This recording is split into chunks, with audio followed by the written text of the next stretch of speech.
In today's video, I'm going to teach you how to embed a Wistia video on a WordPress website. We'll keep it simple and stick to the manual method using a custom HTML block in the Gutenberg editor.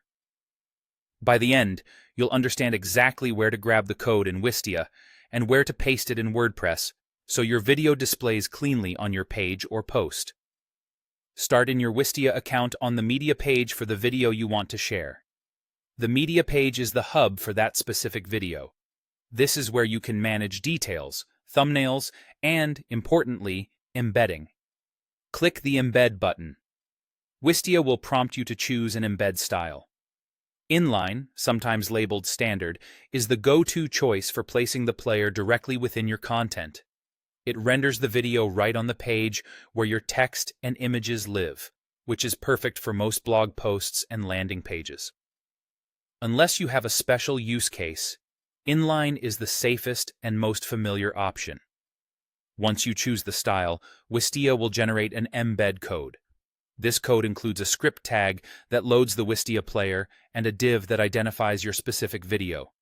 Copy the entire block exactly as provided, don't trim anything, and don't modify the tags. If you're unsure, a quick highlight and copy of everything in the embed box is the best approach. Now head to WordPress, open the page or post where the video belongs, and make sure you're using the Gutenberg block editor. Add a new block and search for custom HTML.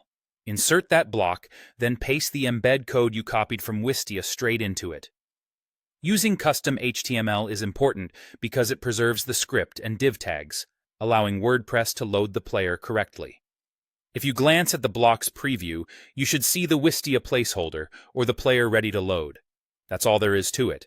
Grab the embed from the video's media page, copy the full script and div, and paste it into a custom HTML block in WordPress. Keeping the default inline embed usually ensures responsive behavior and a reliable playback experience across devices.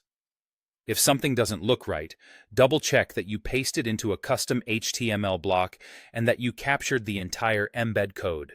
Thanks for watching. Apply these steps, and your Wistia video should display beautifully on your WordPress site.